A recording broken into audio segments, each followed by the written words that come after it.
तो देखो इस वीडियो में हम लोग थ्योरम 6.4 डिस्कस करेंगे। काफ़ी बेहतरीन थ्योरम और लंबा भी जाएगा इसका प्रूफ, लेकिन कॉन्सेप्ट काफ़ी इजी होने वाला है, तो वीडियो में अंत तक बने रहना है। इस थ्योरम को हम लोग ट्रिपल एस रूल भी कहते हैं। जब कभी भी ट्रिपल एस रूल आए तो याद रखना है, हमें एंगल को प्रूफ करना होता है। अगर सभी एंगल को प्रूफ कर दे तो बात बन जाता है। जब कभी भी ट्रिपल ए रूल आए तो ट्रिपल एस रूल मतलब ट्रिपल एस को प्रूफ करना होता है। तो इसमें है रूल, इस रूल को हम लोग बोलते हैं ट्रिपल एस सिमिलरिटी रूल भी, ट्रिपल एस सिमिलरिटी रूल। यानी हम लोगों को इस फिगर में गिवन है, अगर तुम इस स्टेटमेंट को देखोगे और पढ़ोगे तो तुम पाओगे कि इस ट्रायंगल का तीनों साइड इस ट्रायंगल के तीनों साइड के प्रोपोर्शनल है। इस ट्रायंगल का तीनों साइड इस ट्रायंगल के तीनों साइड के प्रोपोर्शनल है। लिखा भी गया, if in the two triangle side of one triangle and proportional to the side of other triangle। एक ट्रायंगल का तीनों साइड दूसरे ट्रायंगल के तीनों साइड के प्रोपोर्शनल है, then their corresponding angle are equal. तो क्रॉसपॉन्डिंग एंगल इक्वल होते हैं, यह बात हमें प्रूव करना है। हमें यह बात प्रूव करके दिखाना है कि एंगल ए एंगल डी के इक्वल है, जबकि एंगल बी एंगल ई के इक्वल है, जबकि एंगल सी एंगल एफ के इक्वल है। यह बात हमें प्रूव करना है। तो हम लोग यहाँ पर कुछ कंस्ट्रक्शन का काम किए हैं। एक डीई पे पी पॉइंट लिए हैं और इस प्रकार पॉइंट लिए हैं कि डीपी का जो लेंथ है वह एवी के लेंथ के इक्वल हो जाए, जबकि डी क्यू यानी कि डी एफ पे एक क्यू ऐसा पॉइंट लिए हैं कि डी क्यू का जो लेंथ है वह ए सी के इक्वल हो जाए। ऐसा हमने कंस्ट्रक्शन किया है। जब कंस्ट्रक्शन किया तो ये दो ट्रायंगल हमें मिलता है। कॉन्सेप्ट को समझते जाना, ये दो ट्रायंगल मिलता है। इन दोनों ट्रायंगल को अगर हम लोग कॉन्ग्रुएंट प्रूव कर देते हैं तो कुछ हद तक बहुत सारा बात हमें पता चलेगा। जब ट्रायंगल कॉन्ग्रुएंट हो जाएगा तो एंगल बी जो होगा एंगल पी के इक्वल हो सकता है, एंगल सी जो हो जाता है एंगल क्यू के इक्वल हो जाएगा, and angle A is equal to angle D हो जाएगा। फिर भी बात नहीं बनेगा। हम लोग यह बात अगर प्रूव कर दें कि पी क्यू लाइन जो है ई एफ के पैरेलल है, तो हम लोग बोल पाएंगे ट्रांसवर्सल ये लाइन जो जा रहा है तो क्रॉसपॉन्डिंग एंगल इक्वल, इनको हिंदी में बोलते हैं हम संगत कोण आपस में बराबर हो जाएंगे। यानी एंगल ई एंगल पी के इक्वल हो जाएगा, एंगल एफ एंगल क्यू के इक्वल हो जाएगा। एंगल ध्यान से समझना, ई जब पी के इक्वल होगा, पी जब बी के इक्वल है, एंगल ई जो है एंगल क्यू के इक्वल हो जाएगा। एंगल क्यू हमने पहले भी प्रूव कर दिया, मान लो कि सी के इक्वल है, यानी तीनों एंगल आपस में इक्वल हो जाएंगे। तो ये दोनों ट्रायंगल में हम क्या कह पाएंगे कि एंगल बी एंगल ई के इक्वल है, एंगल सी एंगल एफ के इक्वल है। डबल ए से दोनों ट्रायंगल सिमिलर हो जाएंगे। जब ट्रायंगल सिमिलर हो जाएंगे तो इसके क्रॉसपॉन्डिंग एंगल भी सभी इक्वल हो जाएंगे। समझ में आ गया होगा। तो चलो हम लोग आगे बढ़ते हैं। यह कहानी जो है वो लिखा गया है, जो गिवन है वो चीज़ कि triangle A B C and triangle D E F दोनों ट्रायंगल है। इस ट्रायंगल में हमें पता है कि ए बी जो है वह किसके रेशियो में है, डी ई के रेशियो में है। ए बी जो है वह किसके रेशियो में है, डी ई के, जबकि बी सी किसके रेशियो में है, ई एफ के, जबकि ए सी किसके रेशियो में है, डी एफ के रेशियो में। यह बात हमें गिवन है। टू प्रूव हमें प्रूव करके दिखाना, angle A is equal to angle D, angle B is equal to angle E and angle C is equal to angle F. अगर यह बात हो जाता है that means triangle A B C similar कहलाएगा डी ई एफ के, क्योंकि similarity के रूल में हम लोग को दो ही कंडीशन पढ़ना है। क्या होना चाहिए, क्रॉसपॉन्डिंग एंगल इक्वल होना चाहिए, जबकि क्रॉसपॉन्डिंग साइड प्रोपोर्शनल होने चाहिए। तो यहाँ पर हम लोग को क्रॉसपॉन्डिंग साइड प्रोपोर्शनल गिवन है, तो क्रॉसपॉन्डिंग एंगल लाना पड़ेगा। कंस्ट्रक्शन में हम लिखे कि ड्रो P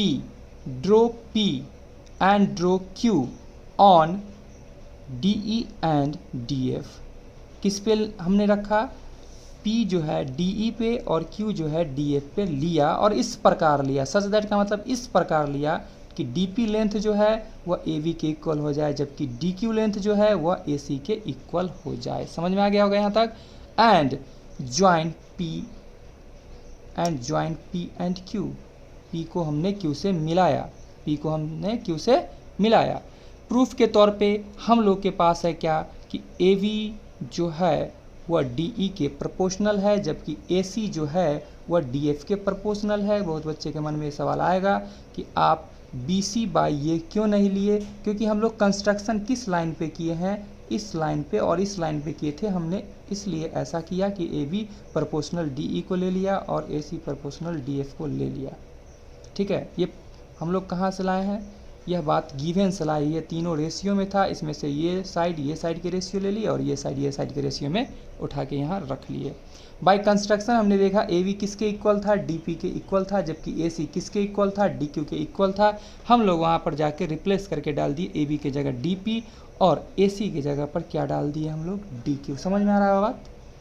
ठीक है, अब इसको हम लोग पलट देते हैं। पलटने के पीछे वजह बता देते हैं। हम लोग जब इसको पलटते हैं तो ध्यान समझना, हम लोग थेल्स थ्योरम का जो विलोम पढ़े थे, कन्वर्स पढ़े थे, उसमें हम लोग जाने थे क्या चीज़ कि अगर कि डी पी बाई, अगर हम लोग यह बात प्रूफ कर दे कि P E is equal to अगर है D Q by Q F के, अगर यह बात ला दे कि डी पी बाई ये इज इक्वल टू ये बाई ये, दैट मीन्स यह लाइन इस लाइन के पैरेलल होता है। यह बात प्रूफ करने के लिए हमने इसे पलटा। पलटने पर देखो बेनिफिट क्या हो रहा है। तो अगर तुम लोग ध्यान से इसमें देखते हो तो डी ई लेंथ आ रहा है, डी ई लेंथ मतलब पूरा लेंथ, और हमें लाना है पी ई लेंथ। तो पी ई लेंथ कैसे आएगा, तो टोटल डी ई लेंथ में से डी पी को अगर हम लोग माइनस कर दे तो पी ई निकल जाएगा, जबकि डी एफ लेंथ में से हम लोग किसको, डी क्यू को माइनस कर देंगे तो क्यू एफ निकल जाएगा। तो पलटने पर देखो बेनिफिट क्या हो रहा है, बोथ साइड जैसे 1 सब्ट्रैक्ट करते हैं तो एलसीएम इसका क्या देगा, डीपी, और नीचे कुछ नहीं मतलब 1 डीपी और 1 का एलसीएम दे दिया डीपी, और यहाँ से आ जाता है डीई माइनस का डीपी। समझ में आ रहा है? इज इक्वल टू, यहाँ पर एलसीएम इसके नीचे भी कुछ नहीं मतलब 1 और डी क्यू का एलसीएम दे देता है डी क्यू के टेबल में डी क्यू 1 टाइम्स आता है, 1 को डी एफ से मल्टीप्लाई करने पे डी एफ, 1 के टेबल में डी क्यू टाइम्स आएगा, डी क्यू 1 जा डी क्यू। और यहाँ से हमने देखा कि डी ई लेंथ में से डी पी चला गया तो निकल गया पी ई, जबकि डी एफ लेंथ में से क्या चला गया, डी क्यू लेंथ चला गया तो बन गया क्यू एफ। तो इसको पलटे थे हम लोग, पलटे थे तो फिर इसको पलट कर सीधा कर लेते हैं तो बन जाता नीचे वाला ऊपर, ऊपर वाला नीचे, नीचे वाला ऊपर, ऊपर वाला नीचे करके हम लोग लिख दिए। इससे क्या पता चल गया कि हमने देखा कि D P by P E जो है वह किसके इक्वल आ गया, D Q by Q F के। दैट मीन्स ये लाइन इस लाइन के पैरेलल होगा थ्योरम 6.2 से। क्लियर है? जब यह लाइन के पैरेलल है तो हम लोग क्लास 6 से पढ़ते आ रहे हैं, जब दो पैरेलल लाइन को कोई तीसरा ट्रांसवर्सल लाइन इंटरसेक्ट करता है तो कॉरस्पॉन्डिंग एंगल इक्वल होते हैं। दैट मीन्स यहाँ पर हम लोग देख पाएंगे कि इसका एंगल जो P है इसके एंगल E के इक्वल हो जाएगा, जबकि इसका एंगल जो F है वो एंगल Q के इक्वल हो जाएगा। समझ में आ गया होगा बात? तो वह बात हम लोग यहाँ पर मेंशन भी कर दिए कॉरस्पॉन्डिंग एंगल से। ठीक है, अब हम लोग चलते हैं, ध्यान से देखना। अब ये छोटा सा ट्रायंगल जो है इसके अंदर और ये बड़ा सा जो ट्रायंगल है, ये दोनों ट्रायंगल में तुम लोग को क्या क्या दिख रहा है उस पर थोड़ा ध्यान देना। कि हम लोग देख रहे हैं ये एंगल के बराबर है, ये एंगल के बराबर है। तो यह दोनों ट्रायंगल जो होगा डबल ए रूल से, ये छोटा सा ट्रायंगल ये बड़े से ट्रायंगल के क्या हो जाएंगे, प्रोपोर्शनल हो जाएंगे, सिमिलर हो जाएंगे। साइड प्रोपोर्शनल हो गए तो ट्रायंगल सिमिलर हो जाएगा। तो यह बात हमने लिखा डबल ए रूल से triangle D P Q proportional D E F. जब दोनों ट्रायंगल प्रोपोर्शनल है कॉरस्पॉन्डिंग साइड क्या हो जाएगा, सॉरी दोनों ट्रायंगल जब सिमिलर है तो कॉरस्पॉन्डिंग साइड क्या हो जाएंगे, प्रोपोर्शनल हो जाएंगे। कॉरस्पॉन्डिंग साइड नहीं तो D P by D E is equal to D Q by D F. Clear है? जबकि P Q by E F के। समझ में आ गया होगा यहाँ तक? ठीक है, जब हमने देखा कि ये छोटा सा ट्रायंगल ये बड़े से ट्रायंगल के क्या है, सिमिलर है, तो इसका ये D P by D E, D Q by D F और P Q by E F के प्रोपोर्शनल होंगे। क्लियर है?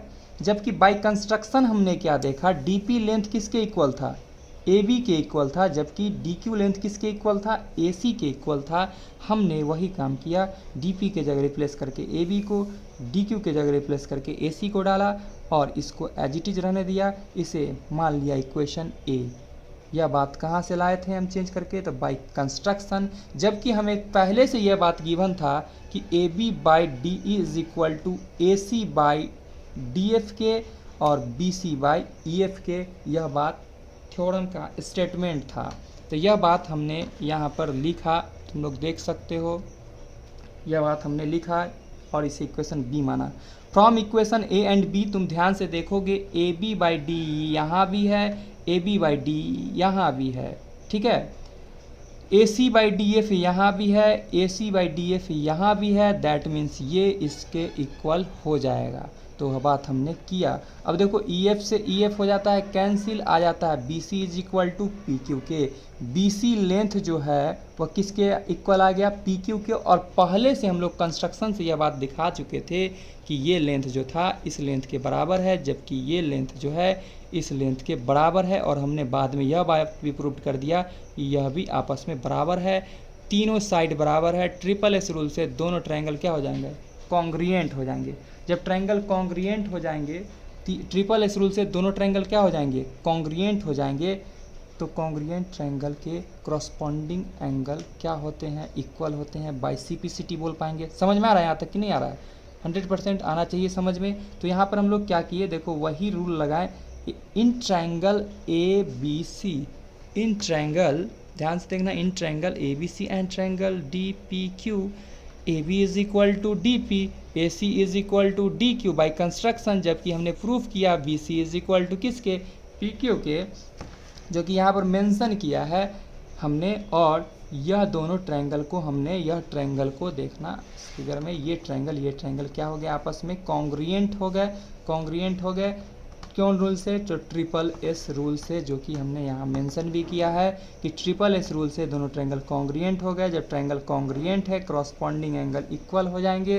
That means angle B is equal to angle P, angle C is equal to angle Q and angle A is equal to angle D, जो कि यहाँ पर हमने mention भी किया है। इस बात को समझ में आ गया होगा, ठीक है भाई सीपीसीटी।